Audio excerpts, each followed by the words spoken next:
बसपा से 3 लोग सीधा संपर्क में है। पूर्व विधायक प्रमोद सिंह, अंजनी सिंह और लल्लू पटेल। कोई चापलूसी करने वाली बात तो हमारे में है नहीं कि ये चारों तरफ घूम के मैं कोई टेबल राजनीति करता हूँ। लेकिन स्मार्ट मीटर कोई खराब नहीं, जितना आप यूज कीजिएगा उतना चार्ज कटेगा। भभुआ जिला में घुसखोरी हो रहा है। कोई भी घर टूटता है, अगर भाई भाई टूटता है तो टूटने पर हिस्सेदारी मिलती है ना सबको। एक और हमारे दर्शक है समर निषाद, और वो बोल रहे हैं कि सहारनपुर में फील्ड चाहिए, जनता को मिलेगा। लेकिन सरकारी अस्पताल का हाल ये है कि अगर आपका थोड़ा सा भी पैर ठीक ठाक टूट गया है तो सीधा रेफर। और कहा यह जा रहा है कि पूरा शाहबाद बीजेपी इसलिए खत्म हो गई कि पवन सिंह का समीकरण गड़बड़ कर दिया। पवन सिंह एक नए नवेले गायक हैं, नए नवेले नहीं प्रख्यात गायक हैं, और ठीक ठाक उनका भी नाम है, रितेश पांडे नाम है, करहगर के हैं, और वो चुनाव लड़ने आ रहे हैं। कल उनके कार्यालय का ओपनिंग था। क्या कुछ चीजें बदलेंगी राजनीति की? क्योंकि प्रमोद विधायक आवेदन देकर हवाई अड्डा को इसलिए रोके हुए हैं कि अगल बगल में उनका बहुत सारा जमीन जा रहा है। जनता के काम से और फिल्मी दुनिया के काम से बहुत अंतर होता है। आपने देखा हुआ लोकसभा चुनाव में पवन सिंह लड़े थे, कितना हवा था, ये हो रहा है वो हो रहा है, सब टाटा फीस हो गया। तो हमको भी दुर्भाग्यपूर्ण लगा कि ब्लॉक को उतना दूर नहीं जाना चाहिए, ऑन दी रोड होना चाहिए। प्रमोद विधायक में सब कुछ ठीक है, लेकिन जातिवादी फैक्टर उनमें भरा हुआ है। उसके बाद लालू जी ही भेजे एलजेपी में जाओ, वहां का सीट एलजेपी को दे दिया गया, उससे तुम लड़ो। चुनाव पार्टी के खिलाफ लड़ने के कारण और बीजेपी के दबाव के कारण आपका डिमोशन किया गया। लेने की जहां बारी आई, जहां पे आप भावुक हुए थे, जहां पे आपने बोला था कि हमको टिकट चाहिए, तो किन कारणों से टिकट नहीं दिया गया? इसी जमाने में लालू यादव ने कहा था कि कैमूर जिला केंद्र शासित प्रदेश। यहाँ हम बोलेंगे कि यहाँ हम बाउंसर मारे दर्शकों, लेकिन विधायक जी वोट दिया उसका भी भला, जो नहीं दिया उसका भी भला। वंदे भारत के इस चमकीले कार्यक्रम बदकही में हमारे साथ मौजूद हैं भूतपूर्व विधायक डॉक्टर प्रमोद कुमार सिंह। लेकिन साक्षात्कार को शुरू करने से पहले किसी शायर का एक हम शेर पढ़ना चाहते हैं, जो हूबहू अक्षरशः शख्सियत के ऊपर बैठता है। और शेर का मतलब कुछ यूं है कि तुम्हारे शख्सियत से सबक लेगी नई नस्लें, तुम्हारे शख्सियत से सबक लेंगी नई नस्लें, मंजिल पर वही पहुंचता है जो अपने पांव चलता है, डुबा देता है कोई अपने खानदान के किस्मत को, किसी के नाम से मशहूर पूरा गांव होता है। विधायक जी, आज बात की जाती है जब कि अखलासपुर, उसके बाद एक विशेषण जुड़ता है तो विधायक जी वाला अखलासपुर, कैसे ये परिवर्तन कहाँ से है? आप तो डॉक्टर पहले भी विधायक रहे हैं यहाँ से, हमारे नाम से जुड़ता है कि दूसरे के नाम से, पूर्व के विधायक के नाम से, क्योंकि विधायक पहले भी यहाँ से विधायक रहे हैं रामलाल सिंह जी, तो किसके नाम से जुड़ता है? विधायक जी के नाम से। तो ऐसे भी लोग अखलासपुर के नाम से जानते हैं। अखलासपुर में ही पूरा कलेक्ट्रेट बसा हुआ है, सर्किट हाउस है, सब तो अखलासपुर की ज़मीन में है। तो अखलासपुर तो पहले से ही फेमस है, ऐसा कोई बात नहीं है। अब सिंह पूछ देता होगा लोग विधायक जी के गाँव। हम शुरुआती जीवन में जाना चाहते हैं, एकदम बचपना में। पिताजी भी राजनीति से जुड़े और दुर्भाग्यवश उनके साथ कुछ गलत हुआ। खैर उधर हम लोग ज़्यादा नहीं जाएंगे, हम आपके जीवन पर रहेंगे। राजनीति में आप तो पढ़ाई की, BA-MS की, राजनीति में कैसे आए? BA-MS की जिंदगी और राजनीति की जिंदगी के बीच का जो ट्रांसफॉर्मेशन है उसके बारे में। हम चिकित्सक थे, पेपर में जब 5 चौक के बगल में मेरी क्लिनिक थी, अच्छे खासे चिकित्सक में माने जाते थे, मरीज देखते थे, डॉक्टर दवाई लिखते थे। तो उसी समय अचानक घटना घटी 99 में, पिताजी की हत्या हो गई। उसके बाद राजनीति में लोगों ने डिमांड किया तो मैं उतर गया। उस समय जनता दल से के तरफ से मैं उतरा था 2000 में, RJD के तरफ से, राष्ट्रीय जनता दल के तरफ से। लालू जी ने मुझको इच्छा जाहिर की तो लड़ने के लिए तैयार हो गया, तो उसमें राजनीति में आया। और उससे विधानसभा की जनता ने मुझे आशीर्वाद दिया, मैं उनके विधायक भी हो गए। अच्छा, थोड़ा सा डॉक्टरी के पढ़ाई के ऊपर चलते, हॉस्टल में रहते थे? नहीं, हॉस्टल में भी रहे हैं, प्राइवेट अपने डेरे में भी रहे हैं। हॉस्टल की ज़िंदगी थोड़ी सी अलग ज़िंदगी होती है, कुछ याद है आपको? हाँ, याद है। कुछ वाक्य बताइए, कोई बदमाशी, कोई शरारत? नहीं, ऐसा कुछ हम लोग में नहीं था, आपस में सब लोग मिलजुल के रहते थे, कोई उसमें रैंकिंग की बात चलती थी। हम हॉस्टल में रहे हैं और शरीफ ही थे लगभग, लेकिन शराफत में भी कभी थाली फेंक देना मेस का, कभी मेस में हड़ताल, ऐसा कुछ हम लोग के साथ नहीं होता था। हम लोग के समय रैंकिंग की चर्चा थी, हो रहा था, लेकिन हम लोग आए तो हमारे सीनियर जो लोग थे, यहाँ के लोग थे, हम लोग पर वैसा कुछ नहीं हुआ। आप रैगिंग लिए किसी का? नहीं, नहीं। आपका हुआ? नहीं, हमारा भी नहीं हुआ। अच्छा, आपका भी? हाँ, वो कोरम पूरा किया गया है, हुआ नहीं, लेकिन कोरम पूरा। उसको इंट्रो बोलते हैं रैगिंग में। कहाँ से आपने डॉक्टरी की पढ़ाई? भागलपुर से।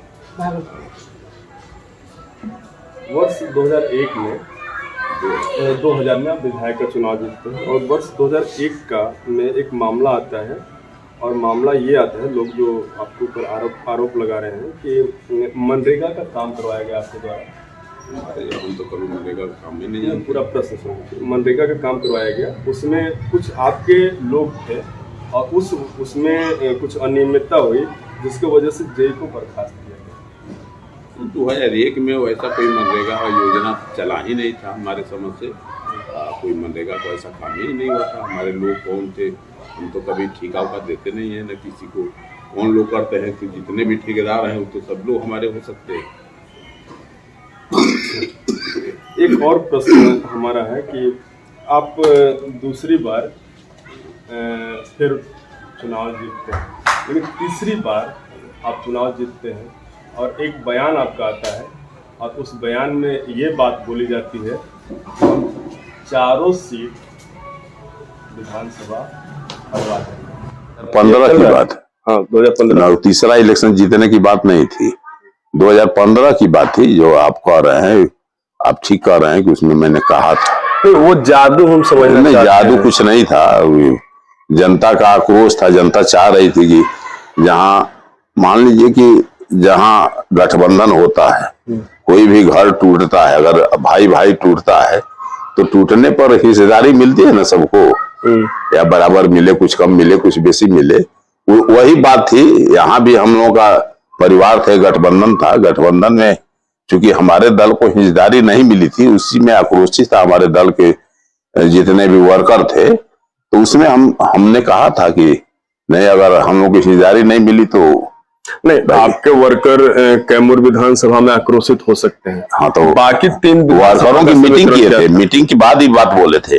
सभी वर्करों की एक मीटिंग पार्टी ऑफिस में हुई थी, उसमें सब लोगों ने इच्छा जाहिर की कि नहीं, आपको खड़ा होना है। तो खड़ा होने के दरमियान जब मैं नॉमिनेशन फाइल करने जा रहा था, नॉमिनेशन फाइल करने के बाद ये बात बोला था।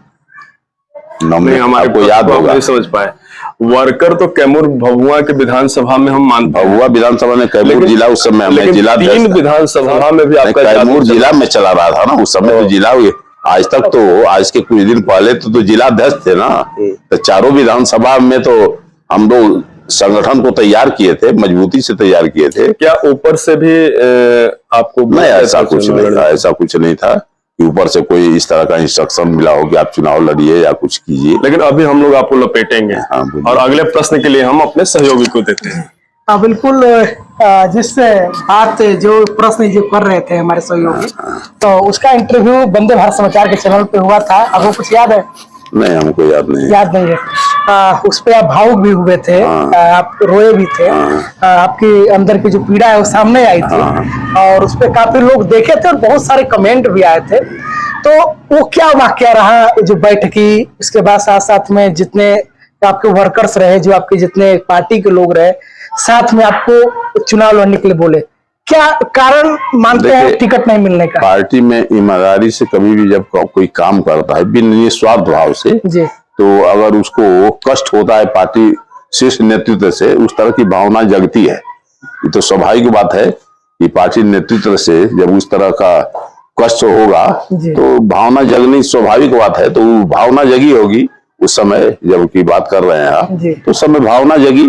लेकिन पार्टी में तो वर्करों के बीच रहता हूँ हमेशा, कभी नेताओं के यहाँ कोई चापलूसी करने वाली बात तो हमारे में है नहीं कि ये चारों तरफ घूम के मैं कोई टेबल राजनीति करता हूँ। जी। मैं तो जनता के बीच रहता हूँ, गरीबों के बीच, पिछड़ों के बीच, दलितों के बीच, सभी लोगों के बीच रह के अपने वर्क को करता हूँ। और जब भी हमको जिम्मेवारी मिली तो मैं ईमानदारी भरसक कोशिश करता हूँ कि ईमानदारी पूर्वक जिम्मेवारी को निभाया जाए। जी। तो एक बनिहार का काम तो यही है ना कि अपने मालिक का हमेशा ख्याल रखे और मालिक का जो भी वर्क हो भरसक जितना हो सके करने का काम करे। तो मैं भी वही निभाया। जब तक हमको जिम्मेवारी मिली थी, मैं जनता के, भभुआ विधानसभा के लोगों का काम कोशिश किया कि कर सकूं, जितना बन सके मैंने किया। अभी अभी हमारी इंटरव्यू हो रही थी विधायक जी, तो उसमें आपने बताया कि मैं पहली बार राष्ट्रीय जनता दल से मैंने चुनाव लड़ा। क्या कहानी रही राष्ट्रीय जनता दल से राजद में या आपको आरजेडी में जाने की, इसमें जाने के लिए, यूनाइटेड में आपको नीतीश कुमार जी के साथ जाने की? नहीं, राष्ट्रीय जनता दल से तो 2 बार मैं विधायक रहा, उसके बाद एलजेपी से विधायक हुआ। जी। राष्ट्रीय जनता दल में तो मैं था ही, हमारे पिताजी का लगाव उसमें था, उसके द्वारा लालू जी से था। लालू जी ने मुझे आमंत्रित किया, मैं उस समय गया, उसी दल से 2 बार एमएलए रहा। जी। उसके बाद लालू जी ही भेजे एलजेपी में जाओ, वहां का सीट एलजेपी को दे दिया गया, उससे तुम लड़ो। अच्छा। तो मैं उन्हीं के कहने पर एलजेपी से लड़ा। जी। फिर बाद में जब जनता दल यूनाइटेड में आया तो विधायक बनने के बाद आया, एलजेपी से उस समय एमएलए था, उसके बाद जनता दल यूनाइटेड में आया। मैंने नीतीश कुमार जी से संपर्क हुआ और उस संपर्क में मैंने देखा कि वो अच्छे काम कर रहे हैं, अच्छे तरह के जनता का काम होगा, भलाई होगा, तो मैं इनके व्यवहार से, इनके काम से खुश हुआ और इनके दल में सम्मिलित हुआ। जी बिल्कुल। तो जब आपके उनके विचार अच्छे लगे, उनके सोच अच्छी लगी, तो जब टिकट लेने की जहां बारी आई, जहां पे आप भावुक हुए थे, जहां पे आपने बोला था कि हमको टिकट चाहिए, तो किन कारणों से टिकट नहीं दिया गया या फिर क्या मानते हैं आप? नेताओं के बीच में जहाँ गठबंधन की बात होती, शीर्ष नेता जहाँ बैठते हैं, तो वहाँ की क्या मजबूरी रहती है तो वो बताएंगे। वो तो मैं नहीं बता सकता किस वजह से यहाँ कैमूर जिला में, हमसे क्या बताया जाएगा, हमसे क्यों बताएंगे? वहां शीर्ष नेताओं की जो मजबूरियां रही होगी, किस आधार पर यहाँ कैमूर जिला में एक भी सीट नहीं मिला, चारों बीजेपी को मिला, ये तो उन लोगों के आपस के अंडरस्टैंडिंग की बात है। और क्या है मामला था ये तो हमको जानकारी नहीं, लेकिन चूंकि हम लोग, हमारा दल ईमानदारी से यहाँ संगठन को तैयार किया था, ईमानदारी से काम किया था, तो हम लोग दल के तरफ से चाह रहे थे, उसी समय मैं जिला अध्यक्ष भी था, हम लोग चाह रहे थे कि यहाँ भी हम लोग को हिस्सेदारी मिले, हिस्सेदारी नहीं मिली। बिल्कुल। तो आपके एक कमिटमेंट थे और वो कमिटमेंट कहीं ना कहीं कहा जाता है कि माँ सरस्वती विराजमान हो जाती है। अपने कमिटमेंट, जैसा कि हमारे सहयोगी ने कहा है कि अपने कमिटमेंट में कहा है कि मैं चुनाव लड़ूंगा और बीजेपी का 4 विधानसभा सीट में हरवा करके दम लूंगा। और तो अगर हुआ भी कि बीजेपी 4 विधानसभा की सीट हारी, इस बार का क्या मूड मिजाज है? कहाँ कुछ बातचीत हो रही है शीर्ष नेताओं से इस बार के टिकट को लेकर के? नहीं, शीर्ष नेताओं का तो शुरू से ही मिजाज था कि यहाँ पर कैमूर जिला, हर जिले में हिस्सेदारी मिले। उस समय की जो भी मजबूरी रही होगी, नहीं मिला, संयोग था उसमें कहाँ से, लेकिन ऑलरेडी हमारे नेताओं का जो शीर्ष नेतृत्व है हमेशा चाहता है कि हर जिला में पार्टी को हम हिस्सेदारी मिले। इसी प्रश्न को आगे बढ़ाते हुए, हम सहयोगी के प्रश्न को आगे बढ़ाते हुए एक प्रश्न पढ़ेंगे। पत्रकारों का एक सूत्र होता है जिसके बारे में बताया नहीं जा सकता है सुप्रीम कोर्ट। सूत्रों से पता चला है कि बीएसपी प्रभारी अनिल कुमार पटेल के संपर्क में प्रमोद विधायक सीधा नहीं है, लेकिन अपने लोगों से संपर्क करवा रहे हैं। यह बात सही है या गलत है? आज तक ना हमसे अनिल कुमार को हम चेहरा जानते हैं, ना पहचानते हैं, ना हम जानते हैं। हमारे प्रश्न को नहीं समझ पाए। सीधा नहीं, लेकिन बैक चैनल से बात चल रही है। कोई वैसे आदमी को मैं न भेजा हूं, न कहता हूं कि उस तरह की बात, ऐसा कोई बातें नहीं है। हम तो जिस दल में है, दल में है, ऐसा हम खुलेआम करते हैं, जो करते हैं ना हम खुलेआम करते हैं। मतलब इस प्रश्न को हम काट दें कि बीएसपी से आपका कोई संबंध नहीं? ऐसा कोई संबंध नहीं है। ऐसे सभी दल के लोगों से, चाहे भाजपा हो, कांग्रेस हो, बीएसपी हो, सभी दल के वर्करों से तो हमसे संबंध ही है, बात होते ही रहता है। तो ये कोई मतलब तो हुआ नहीं कि हम अपनी इच्छा जाहिर लेकिन किए। लोगों के बीच में बड़ी बातचीत चल रही है कि बसपा से, मैं खुलकर प्रश्न को बोल देता हूँ, बसपा से 3 लोग सीधा संपर्क में है, पूर्व विधायक प्रमोद सिंह, अंजनी सिंह और लल्लू पटेल।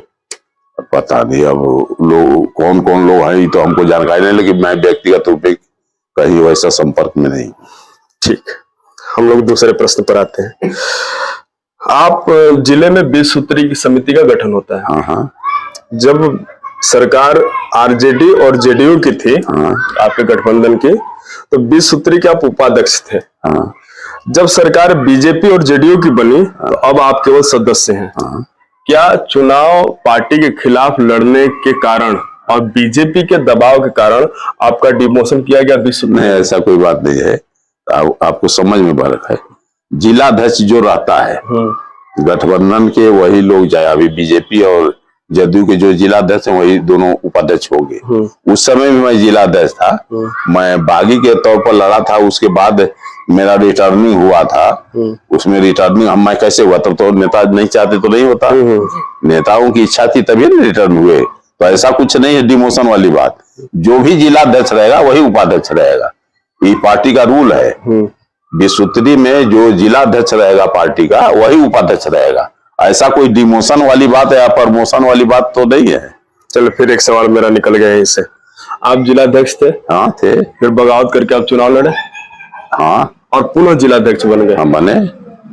फिर शक जाता है एक पत्रकार के तौर पर हमारा, फिर कहीं पार्टी ही तो नहीं आपको खड़ा की थी? नहीं, ऐसा कुछ नहीं था। फिर पार्टी से हमको निकाली थी, पार्टी में सम्मिलित हुए, तब सदस्यता बना। अब पूरा जिले भर का प्राथमिक सदस्य बने, सक्रिय सदस्य बने। सक्रिय सदस्यों ने चुना था हमको, पार्टी नहीं चुनी थी। सक्रिय सदस्यों ने जिला अध्यक्ष चुना था। फिर सवाल एक खड़ा हो गया मेरा, मजा आ रहा है आपको? नहीं, ठीक है, हमको कोई दिक्कत नहीं है। तो सवाल पर सवाल कीजिए ना, हमको कहाँ दिक्कत है। नहीं, हम लोग का काम है। नहीं, ये बातचीत थी हम लोग। नहीं, ठीक है, इसमें हमको कोई लोगों से जब बैठा अच्छा वो आई तो लोगों से जब बातचीत हो रही थी तो लोग बोले कि प्रमोद विधायक में सब कुछ ठीक है, लेकिन जातिवादी फैक्टर उनमें भरा हुआ है। आज तक एक भी काम बताइए जो जातिवादी फैक्टर में हम कैसे बता सकते हैं? नहीं, जो लोग बोलते हैं उनसे पूछिए कि कोई विकास का काम किए हैं उसमें जातिवादी फैक्टर किया है कि हम तो सार्वजनिक तौर पर विकास किए हैं। कोई कहीं लड़ाई झगड़ा हो उसमें जातिवाद वाली बात रही हो, आखिर किस आधार पर मुझे जातिवादी फैक्टर से जोड़ते हैं? अब ये तो जो लोग सवाल पूछे होंगे वो समझ रहे होंगे। मतलब ऐसा तो मैं कभी भी अपने ऊपर मैं कोशिश करता हूँ कि कोई जातिवादी फैक्टर की बात ना आवे। मैं तो सभी लोगों से प्रेम से मिलता हूँ। आप लोग ही है, चाहे जो भी हो, हम नहीं हम भी जो हमको जो वोट देता है, जो इलेक्शन जीतने के बाद भी जब मैं विधायक था उस समय भी देखे होंगे, जो वोट दिया उसका भी भला, जो नहीं दिया उसका भी भला। जो नहीं देता था वो भी हमारे पास आता था, उसका भी काम उसी रेशियो में होता था जो देता था। ऐसी बात नहीं। ये तो हमारी लोकतंत्र है, हमारी मर्जी, हम किसको चुनना चाहते हैं वो तो मर्जी, इसीलिए नकार है। बहुत लोग हैं कि नकार देते हैं वैसे लोगों को जो वोट नहीं दिया, बगैर देंगे कैसे आ गए। हमने भी ये सवाल किया कि आप कैसे कर सकते हैं कि प्रमोद विधायक जी जातिवादी हैं। तो लोगों ने 2 चीज हमको बताया। एक बताया कि दुमदुम में जो पुल बना है वो दतिया में बनना था, चूंकि प्रमोद जी का वहां पर जमीन है और उनके रिश्तेदारों का जमीन है, इसलिए पुल वहां पर बना। दूसरा उन्होंने बताया कि हाँ, ये इसका जवाब सुन लीजिए। अब तो आप कहिएगा दुमदुम में तो अगर जातिवादी वाला जो बात का है तो दुमदुम से तो बेसी दतिया में जाति हमारी है। अगर इस बात कर रहा था तो दतिया में क्यों नहीं बोलने देते? दतिया में भी बनने वाली उस समय जिक्र नहीं था, दुमदुम में बना। 400 हम पहले से ही लिखे दिए थे। शिवपुर, तेनुआ और मिरिया और दुमदुम 4 टॉम लिख के दिए थे, वही चारों बना। बाद में हमने सवार का दतियाओं का दिया था, जो अंतिम में स्वीकृत होते होते तब तक आचार संहिता लगे नहीं हो पाया संयोग से। तो ऐसी बात नहीं थी, मैं कोई जातिवाद पर नहीं था। डिमांड था वैसा 3 पुल का मैक्सिमम डिमांड था। ये तो लास्ट में बना दुमदुम का, उसके बाद अमाव बनवाए थे, रूपपुर बनवाए। तो वहां तो वो सब तो कोई जाति का तो है नहीं वहां हमारे स्वजातीय का। हम वहाँ बनवाए। बहुत कम ऐसे हम लोग राजनेताओं से मिलते हैं जो इतना मुखर होकर सवालों का जवाब देते हैं और इतनी मुखरता से हम पूछ पाते हैं, इसके लिए धन्यवाद आपको। एक और हमारा आरोप है आपके ऊपर, हमारा कहने का मतलब जनता जो हमसे पूछे, जनता के माध्यम से हम आपसे पूछते हैं। पूछा जा रहा है कि हवाई अड्डा का चयन हो गया है कि उसका विस्तार किया जाए, उसको चालू किया जाए, लेकिन प्रमोद विधायक आवेदन देकर हवाई अड्डा को इसलिए रोके हुए हैं कि अगल बगल में उनका बहुत सारा जमीन जा रहा है। हम कहीं आवेदन दिए हो तो बता दीजिए कहाँ पर आवेदन दिए। एक बार पहले बात समझ लीजिए, कहीं भी आवेदन मेरे द्वारा कहीं नहीं दिया गया है, न किसी से कहा गया है। मैं सिर्फ इतना ही कहा हूं कि क्योंकि हवाई अड्डा को शहर में नहीं रहना चाहिए। हवाई अड्डा रहेगा तो बहुत से घर तोड़ने पड़ेंगे, बगीचे देखते हैं काटने पड़ेंगे। हमको कोई आपत्ति, हम तो जमीन दिए हुए, हमारा तो एक्वायर हुआ उस समय जगता बाबू थे, बोले कि यार जमीनवा दे दो, हमारा बन जाएगा, हम ले लीजिए। हमारा तो जमीन 1.5 एकड़ 2 एकड़ के लगभग ऑलरेडी हवाई अड्डा में हमारे विधायक बनने के बाद गया है। तो उस समय नहीं रोक सकते थे, तो उस समय भी दिया था। आज भी हवाई अड्डा का विस्तार होगा तो हमको क्या आपत्ति है? हमारा ही जमीन कैसे जाएगा? हमारा जमीन तो बहुत दूर पड़ता है। मतलब आपका कहना है कि आपका ये मतलब है कि हवाई अड्डा शहर से दूर होना चाहिए। हमारा यही हर जगह सरकार का ही नियम है कि हवाई अड्डा को मेन बस्ती में, ये तो शहर बीचों बीच शहर में आ गया है, चारों तरफ शहरे बस गया है, नहर के उस पार भी मकान बस गया है, तो इसलिए आपत्ति है। हम तो सुझाव है, विस्तार करना से हमको क्या दिक्कत है? सरकार ले ले। ये कैमूर जिला के राजनीति को आप कैसे देखते हैं? कैमूर जिला की राजनीति मतलब नहीं समझे कैसे? मतलब हम आपको समझाते हैं। आपने कहा चारों सीटें भी भाजपा हार गए। किसी जमाने में लालू यादव ने कहा था कि कैमूर जिला केंद्र शासित प्रदेश है। सुनिएगा, कॉन्टेक्स्ट को समझिएगा। लेकिन फिर बीजेपी में कौन सा ऐसा चुंबक है कि 2 विधायक फिर भाजपा के हो गए, भरत बिंद और संगीता कुमार? तो यह राजनीति जरा आप समझाइए दर्शकों को और हम लोगों को। अब तो संगीता कुमार और भरत बिंद कैसे गए, क्यों गए, कैसे गए, तो हमको भी जानकारी नहीं है। किस माध्यम से गए, आप बच रहे हैं। वो तो आरजेडी से है। यहाँ आप बच रहे हैं। हमारी सहयोगी पार्टी है भारतीय जनता पार्टी, तो उसमें हम क्या बता सकते हैं कि इन लोगों का विचार उनसे मिल गया, अपना चले गए। हम ही को कहिएगा लोजप्पा से क्यों गए, तो हम तो यही ना, हम तो वही बात बोले कि हम नीतीश कुमार का व्यवहार काम जो दिखाया है और क्षेत्र की जनता का समस्या जो था, जो काम था, उसको कराने के लिए इस दल में शामिल हुए, तो आज है उसी दल में है। तो अब ये लोग कैसे गए, तो ये तो वही लोग सवाल। लेकिन यहाँ हम बोलेंगे कि यहाँ हम बाउंसर मारे दर्शकों, लेकिन विधायक जी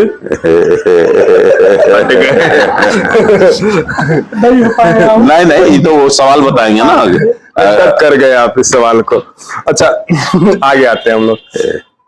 भभुआ हॉट सीट बनने जा रहा है और सब भोजपुरी गायक अब नेता बनने जा रहे हैं। लेकिन पवन सिंह भी लड़े और कहा यह जा रहा है कि पूरा शाहबाद बीजेपी इसलिए खत्म हो गई कि पवन सिंह का समीकरण गड़बड़ कर दिए। पवन सिंह एक नए नवेले गायक हैं, नए नवेले नहीं, प्रख्यात गायक है और ठीक ठाक उनका भी नाम है, रितेश पांडे नाम है, कराहगढ़ के हैं, और वो चुनाव लड़ने आ रहे हैं। कल उनके कार्यालय का ओपनिंग था। क्या कुछ चीजें बदलेंगी राजनीति की? हमको तो नहीं जानकारी है कि कौन लोग आ रहे हैं, कौन लोग लड़ने को। सब स्वतंत्र है, लोकतंत्र में तो सब स्वतंत्र है, सब अपना मालिक है। कोई भी लड़े वो तो जनता मालिक है, जनता जिसको भी चयन करेगी, जो भी अपना प्रतिनिधि जनता चयन करेगी। लेकिन हम लोग एक पत्रकार के तौर पर, या आप भी एक राजनीतिक स्तंभ है कैमूर जिला के, अगर कोई बहुत चर्चित व्यक्ति जिसका एक फैन बेस है, इसको नकारा नहीं जा सकता है, और वो चुनाव लड़ने आ रहा है। देखिए, फैन जनता के काम से और फिल्मी दुनिया के काम से बहुत अंतर होता है। आपने देखा हुआ लोकसभा चुनाव में पवन सिंह लड़े थे, कितना हवा था, ये हो रहा है, वो हो रहा है, सब टाइफिस हो गया। तो ये कोई फैन वाली बात नहीं हुई। फैन वाली हुई जनता किसको स्वीकारती है। जनता जिसको भी स्वीकार करेगी, जिसको भी अपना मत देगी, वही जीतेगा। तो स्वाभाविक बात है कि जनता के बीच जो रहेगा, जो काम किया रहेगा, जनता का विश्वास जिसके ऊपर रहेगा, वही उसी को वोट देगी। तो जनता न मालिक है। ऐसे तो लड़ने को सब स्वतंत्र है, सब लड़ सकते हैं, चाहे फिल्मी दुनिया के लोग हैं, चाहे किसी भी दुनिया के लोग हैं, लड़ने को तो सब स्वतंत्र है। भाई जी, एक और सवाल था हमारा। कैमूर जिला का जो ब्लॉक है भभुआ का, वो यहाँ चलता था स्टेडियम के बगल में, लेकिन अब ब्लॉक चला गया है दुमदुम। एक तो रास्ता की समस्या है, वहां पर दूरी ज्यादा बढ़ गई, और जो सबसे बड़ी समस्या हो रही है वो वृद्ध महिला, वृद्ध पुरुष और लड़कियों को लेकर हो रही है। वो तो हमको भी दुर्भाग्यपूर्ण लगा कि ब्लॉक को उतना दूर नहीं जाना चाहिए, ऑनली रोड होना चाहिए। लेकिन किन कारणों से किस डीएम ने वहां का प्रस्ताव दिया हमको जानकारी नहीं हो पाई। और जो बना है अब तो सरकार ले गई, तो उस पर मेरा कोई कमेंट नहीं है, लेकिन लोग वैसे ये जगह बोलते पर हैं, नहीं। विधायक जी के हमारे यहाँ 2 मंत्री हैं अभी वर्तमान कैमूर जिला से, और पहले के भी मानिंद नेता हैं, कोई एक आवाज भी नहीं उठाया अपने माध्यम से, अपने सोशल मीडिया के माध्यम से कि इसको सुधारा भी जा सकता है। नहीं, अब जब चला गया तो सुधारना बहुत टेढ़ी खीर है। जब प्रस्तावित था, जब बनना शुरू हुआ ना, उस समय हम लोग को जानकारी भी नहीं मिली कि फिर प्रस्तावित वहां पे, तो उस समय हम लोग आवाज उठाते। लेकिन जब ब्लॉक यहाँ से उठ के चला गया तो फिर ब्लॉक को वहां से हटा देना समस्या खड़ी हो जाएगी। अगले प्रश्न के लिए हम सहयोगी को देंगे माइक। दर्शकों, आप सभी लोगों को हमें उम्मीद है कि अच्छा लग रहा होगा हम लोग का बतकही। आपको कुछ जल्दी ना नहीं है कोई ना? दिक्कत नहीं। जल्दी नहीं है ना? नहीं, जल्दी नहीं। अच्छा चलिए, हम लोग इत्मीनान से बात कर रहे हैं। विधायक जी, एक गुड़ वाली बात पूछना चाहते हैं। उम्र कितनी होगी आपकी? हमारा 64 करीब हुआ। 64? यानी कि 60 प्लस हो गया। 60 प्लस हो गए। खूबसूरती का राज क्या है? आपके चमक तो है। हाँ, कहा जाता है आप सांवले भले हैं, ठीक है, लेकिन आपके चेहरे पे जो चमक है, और 60 प्लस होने के बाद भी चमक है, इसका राज क्या है? नहीं, वैसा कुछ नहीं है। खान पान में परहेज या एक्सरसाइज वगैरह होता रहता है। एक्सरसाइज प्रतिदिन करते हैं? प्रतिदिन करते हैं। अच्छा, गाना वाना सुनते हैं? नहीं, सब में बहुत इंटरेस्ट। गाना नहीं सुनते? गाना, फिल्म, कविता? नहीं, कविता सुनते हैं, वही यूट्यूब पर कभी अच्छा, कभी सुन यूट्यूब लेते पे हैं। सुनते हैं। कभी सम्मेलन वगैरह तो हमको इंटरेस्ट आता है। दूसरे अच्छा। गाना, नाच गाना कौन कवि पसंद है आपको? अब इतना तो ध्यान नहीं, जो बढ़िया। एक आध कविता सुना दीजिए। नहीं, कविता तो हमको आता ही नहीं। हम जो सुनते हैं वही खाली ठीक लगता है। कोई कुछ नहीं, तो होगा आता जो ही मन में होगा, जो थोड़ा सा नहीं, गुनगुना दीजिए। उस तरह आता नहीं है। अच्छा, नहीं आता है। रितेश पांडे जो अभी आ रहे हैं, वो तो गाना गा करके प्रचार कर रहे हैं, करेंगे? हाँ, तो गाएंगे। सबका अपना अपना क्वालिटी है। अच्छा। हाँ, वो क्वालिटी हमारे में नहीं है, हो सकता है। अच्छा, आप में नहीं है। आपकी क्वालिटी क्या प्रचार करने की? प्रचार तो हम जनता के बीच में जाते हैं, साधारण रूप में जाते हैं। जनता के काम पूर्व में 2 बार हम लगातार 10 साल तक हमको काम करने का मौका मिला। जी। मैंने जो काम किया है जनता के, किसी भी गांव में जाइए, मैं किसी का पक्षपात, न जाति पाति, न भेदभाव के बिना काम किया। हम जब हमको जब यह मिला था भभुआ, तो कहीं रोड था, कहीं रोड नहीं था। हम लोग भभुआ बेलाव जब जाते थे तो भगवानपुर घूम के जाते थे जी, नहर वाले नक्सलाइट रोड पकड़ के। जी जी। तो उस समय लोग, रामपुर के लोग बोलते थे कि खाली भभुआ सबार तक रोड बना, कुछ मत 5 वर्ष काम कीजिए, तो 5 खाली रोड को बनवा दीजिए, कोई काम नहीं करना है। रोड बन गया तो जिज्ञासा बदल गई। अच्छा विधायक जी, आपके कार्यकाल का 5 हमको महत्वपूर्ण काम बता दीजिए। 5 महत्वपूर्ण काम आपके कार्यकाल का। रोड हुआ, कहाँ से कहाँ तक वाला? कौन सा रोड नहीं बना है? उसमें से भभुआ कुदरा रोड के, भभुआ सभा रोड हुआ, मेन रोड। अच्छा। 5 रोडों को मैंने पीडब्ल्यूडी में कराया। ठीक है। पीडब्ल्यूडी में करा के रोड बनाया। भभुआ से लेके जयप्रकाश चौक से जी, दरौली होते हुए मरचाऊ गेट तक पीडब्ल्यूडी में करा के, प्लस इसमें बस स्टैंड तक ये पीडब्ल्यूडी का। 12 से सोनान पथ जी, हाँ घूमते हुए उसको पीडब्ल्यूडी कराया जी। फिर रतवार से लेके मनिहारी तक पीडब्ल्यूडी कराए। फिर दतियाओं से होते हुए मनिहारी तक इसको पीडब्ल्यूडी कराए। एक रोड और भूल रहे हैं। 5 रोड को मैंने आरडब्ल्यूडी से पीडब्ल्यूडी में करा के उसको बनवाने का काम किया। 6 ठो पुल बनवाए जी। मिरिया हुआ, तेनुआ हुआ, अमा हुआ, रूपुर हुआ, शिवपुर हुआ, दुमदुम हुआ। 6 पुल बनवाने से कितने गांवों का संपर्क बढ़ा? बहुत गांव का संपर्क बना। आप इधर से जाइएगा, शिवपुर होते हुए निकल जाइएगा जीरी रोड पे, बहुत गांव का संपर्क बढ़ा ना। इधर से मोहनिया अगर जाम मिले तो शिवपुर होते हुए निकल जाइएगा। जी। कहीं से भी संपर्क तो बहुत गांव का बना। जैसे यहाँ पर बिजली विभाग में ट्रांसफार्मर बना, ट्रांसफार्मर रिपेयरिंग का यहाँ सेंटर नहीं था, TRW। जी। उसको मैंने डेवलप कराया। पहले गया TRW था, वहां से ट्रांसफार्मर आता था, जी। तो अब तो यहीं पे बनता है, यहाँ से दूसरे जिला में जाता है ट्रांसफार्मर, तो इसको कराया। तो काम तो गिनने लग गया। तो DSP ऑफिस में भी आपके बोर्ड लगे हुए हैं? नहीं, थाने में लगा होगा। DSP वही DSP हाँ, मतलब थाने हाँ, उस समय रतन संजय SP था, तो बोले कि भाई कुछ थाने में बनवा दीजिए, हमें जो इसमेल बनवा दीजिए, हम दे देते हैं। तो ये भभुआ थाने में और अधौरा थाने में, अच्छा, 2 थाने में डिमांड किए, दोनों जगह दे दिए। मैंने पैसे अधौरा तो चैनपुर थाना पड़ता है, उस समय हमारे भभुआ विधानसभा में था, उस समय भभुआ विधानसभा में। तो अधौरा थाना में और भभुआ थाना में उन्होंने कहा कि कोई पैसा नहीं है, कुछ फंड दे देते, हम जितना का इसमें दे दीजिए, हम दे देते। तो बोले हम दे दिए। एक खुलासा कर दीजिए, इस बार चुनाव लड़ेंगे? पार्टी देगी, लड़ेंगे। पार्टी देगी तब लड़ेंगे? पार्टी देगी तो लड़ेंगे। पिछली बार वाला पार्टी देगी। हम आप बिजली का जिक्र किए, एक सवाल जो बड़ा ज्वलंत मुद्दा है, और RJD और कांग्रेस का भी आंदोलन भी इस पे हुआ था, स्मार्ट मीटर पे।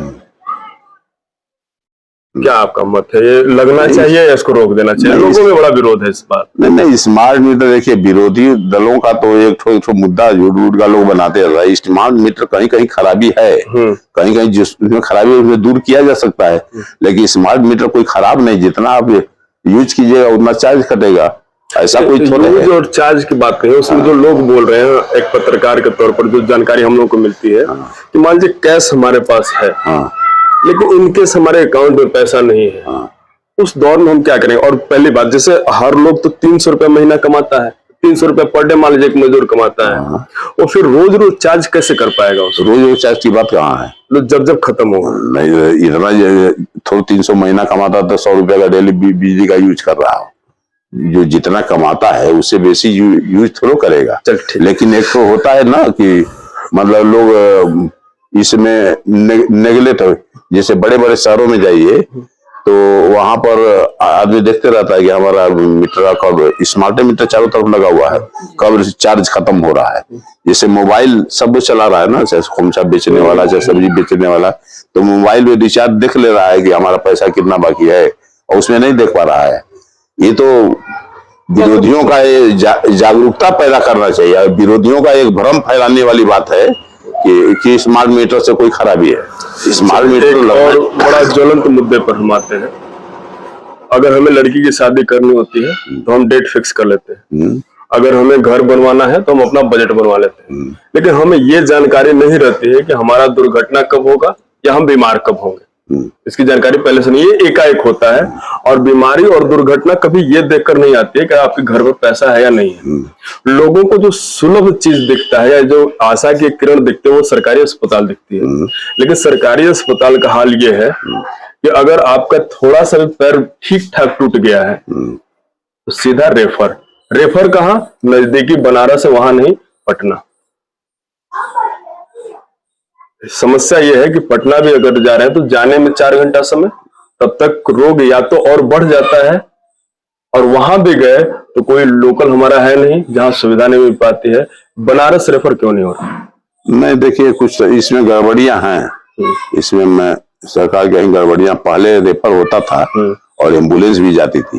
अब बीच में हमको भी पता लगा कि शायद एम्बुलेंस यहाँ से दूसरे स्टेट में बनारस नहीं जा सकती है, जबकि हम लोग का कैमूर रोहतास का इधर लोकल मार्केट को बनारस ही पड़ता है, तो यहाँ सुविधा होनी चाहिए। मैं मंत्री लोग आए थे, उन लोगों से भी कहा, संजोग से मैं पटना नहीं जा पा रहा हूँ, नहीं तो स्वास्थ्य सचिव प्रत्यय अमृत जी हैं, उनसे बात करूंगा, मेरा व्यक्तिगत लगाव है, उनसे बात करूंगा, ये होना चाहिए। जैसे आप तो खुद डॉक्टर हैं, एक व्यक्ति को अगर सांप काट लिया है तो उसके पास जीने के लिए कितने घंटे हैं? 5 से 6 घंटे, और 4 घंटा उसको जाने में लग जाएगा। जाने में नहीं, दवा उपलब्ध होना चाहिए, दवा रहती है उपलब्ध, लेकिन फिर भी रहता अगर संयोग से कभी खत्म हो गई हो, वो बात दूसरी हो, लेकिन दवा तो सांप का यहाँ हॉस्पिटल में उपलब्ध रहता है, यहाँ होना, यहाँ इलाज होगा। सांप से विधायक जी एक चीज हमको और है, जब भी हम लोग खबर पढ़ते हैं सांप का या खबर कवरेज करते हैं तो लोग अभी भी डॉक्टर से ज्यादा भरोसा ओझा सोखा और ये तो पब्लिक में जो मेंटेलिटी है ना, उसका दोष है कि लोग ओझा के पास और ये डॉक्टर को नहीं समझ रहे हैं कि सांप काटने का इलाज बिना हॉस्पिटल के दूसरा कोई नहीं है। झाड़ फूक से अगर विषैला सांप काट लिया, गेहूं काट लिया, तो बिना उसके इलाज किए हुए दूसरा कोई उपाय नहीं है। झाड़ फूक से थोड़ा ठीक होगा, वो तो एक तो प्रचलन जो चल रहा है। आज हम विधायक जी एक डॉक्टर के नाते आपसे पूछ रहे हैं कि अगर किसी को सांप या कोई विषैला जानवर काट रहा है तो प्राथमिक उपचार व्यक्ति खुद से क्या करे? प्राथमिक उसको फिटकरी पानी से धो देना चाहिए, गर्म पानी में फिटकरी पहले ये काम धो देना चाहिए, उसके बाद तत्काल अपने नजदीकी हॉस्पिटल में ले जाना चाहिए। अब आते हैं अगले समस्या की ओर। थके नहीं है? नहीं थके नहीं है, बोलिए ना। अगला समस्या जो हमारा ये है कि हर नेता की अंतिम जो डेस्टिनी होती है, अंतिम इच्छा होती है, भाई हमको टिकट मिलते रहना चाहिए, हम सक्रिय राजनीति में रहना चाहते हैं। जब वो विधायक बन गए तब उनका हो जाता है कि हमको मंत्री बनना चाहिए। जो मंत्री बन गया वो सोचता है कि थोड़ा सा इसमें प्रमोशन हो, और जो प्रमोशन कर गया वो सीधे मुख्यमंत्री की कुर्सी को देखने लगता है। लेकिन अगर इधर के गणित को देखा जाए, हालांकि ये लोग बड़े बड़े लोगों की है, लेकिन हम लोग एक अंदाज लगाते हैं कि सीट जो पास्ट से देखा जा रहा है कि हमेशा भाजपा के खाते में जाती है। भाजपा में भी मामला अटका हुआ है कि भरत बिंद भी आ गए हैं और पहले से रिंकी रानी पांडे भी हैं। वहां भी लड़ाई एक अलग किस्म की है। अब जदयू बीजेपी का गठबंधन है, एक रेस में आप भी हैं। मामला कहां तक जाएगा और आपके समर्थक आपसे क्या उम्मीद करें? नहीं तो पार्टी नेतृत्व पर न डिपेंड करता है। हम ये जवाब नहीं नहीं, हम लोग तो हमेशा चाहेंगे कि जदयू का हम 3 बार यहाँ से जीते हुए थे। संयोग से रिंकी रानी, आनंद भूषण पांडे जी, इनके स्वर्गीय पति जो थे आनंद भूषण पांडे जी जीते, तो उन्हीं को मैं 2 बार हराया था, उनको भी 2 बार हराया था। संयोग से उस बार जीत गए, लेकिन हम तो हमेशा जीतते आए हैं और जनता में कोई इमेज खराब भी ऐसा नहीं है। मैंने काम किया है जनता के बीच में रह के, तो अपना सर्वे कराती है ना, हर पॉलिटिकल पार्टी अपने अपने सर्वे कराती रहती है, अपना सर्वे करा ले। जो भी लोग जिसको पसंद होगा सर्वे में हमें फिट नहीं बैठा, मन न दे, कोई बात नहीं। फिर हम एक प्रश्न पूछेंगे। प्रश्न ये है कि इस बार कैमूर विधानसभा भाजपा के कोटे में जाएगा या जदयू के कोटे में जाएगा? कैमूर विधानसभा, भभुआ विधानसभा। भभुआ विधानसभा अब तो पार्टी नेतृत्व फैसला करेगी, अब हम कैसे फैसला करेंगे? तो हम तो चाहेंगे जदयू के कोटा में रहे, तो पार्टी नेतृत्व फायदा करे, फैसला करेगी किसके कोटे में रहेगा। आप क्या चाहते हैं? हमारा कहना है कि अगर कैमूर में 4 सीटें हैं तो जदयू की भी हिस्सेदारी बनती है ना। हमारा इस सोच है, जदयू की भी हिस्सेदारी बनती है, जदयू को भी हिस्सेदारी जब बनती है तो कहीं ना कहीं मिलना चाहिए। चारों विधानसभा में अगर कहीं दूसरी जगह जदयू आपको देती है, दूसरी जगह कहाँ देगी? जहाँ जो कैंडिडेट अगर ठीक लड़ने लग रहेगा वहीं पर ना पार्टी डिमांड करेगी। मोहनिया तो मान लीजिए सुरक्षित है, मोहनिया करावा अगर कहीं देती है, मोहनिया कैसे रामगढ़ में देगी? रामगढ़ में जदयू थोड़ा मांगेगी, जब भी मांगेगी तो भभुआ मांगेगी, चैनपुर मांगेगी। तो आधी हिस्सेदारी हमारी सहयोगी दल को मिले, आधा हमको मिले। हम तो यही कहेंगे, भाजपा जदयू में अगर गठबंधन है तो हम तो यही चाहेंगे कि दोनों 2-2 सीटें लड़े, कोई दिक्कत नहीं है। अच्छा, एक और सवाल है मेरा। सवाल मेरा ये है, आते लगा ली। सवाल मेरा ये है कि अगर खुदा ने खासा सीट नहीं मिलती है, पिछले वाला ही चीज रिपीट हो गया, तो क्या फिर निर्दलीय लड़ेंगे आप? नहीं, ऐसा कोई बात नहीं। अब हम अगले सेगमेंट पर आते हैं। कुछ लोग जो सवाल पूछे हैं उनका हम जवाब चाहेंगे आपसे। एक हमारे दर्शक हैं विधायक जी, उनका नाम है जितेंद्र चौहान, और वो बोल रहे हैं कि भभुआ जिला में घुसखोरी हो रहा है। भभुआ जिले में घुसखोरी हो रहा है? अभी तो हम कहाँ घुसखोरी नहीं है। नहीं, तो वही बात है, आपसे कर रहे हैं घुसखोरी। अब हम तो नहीं डिनाई कर रहे हैं कि घुसखोरी कहीं नहीं है, घुसखोरी। लेकिन वो उम्मीद आपसे ये कर रहे हैं कि इसमें क्या कार्रवाई हो सकती है, मतलब ये चलती रहेगी या कभी खत्म होगी? राजनीतिक दलों पर भी हमेशा आरोप लगते रहा है कि फलाने इधर पैसा लेता हो, या हम भी राजनीति किए हुए हैं, हमारे ऊपर कोई आरोप हो तो बताइए। हम लोग हमेशा चाहते हैं कि अपने राजनीतिक लोग जब ठीक रहेंगे तो हम दूसरे को भी देख पाएंगे कि ठीक रहे। जब भी मैं यहाँ से विधायक रहा तो कोशिश किया कि मतलब ये घूसखोरी कम हो। ये हम नहीं कह रहे हैं कि घूसखोरी खत्म हो गया हमारे समय में, लेकिन घूसखोरी भरसक कोशिश किया कि खत्म हो। निगरानी रखते हैं सरकार, इतना निगरानी, ऐसा ही बताइए ना कि जितना निगरानी विभाग द्वारा बिहार में घूसखोर अफसरों को पकड़ा गया है, वहां पर कहीं भी किसी इस देश के किसी भी स्टेट में है इतना पकड़े गए हों।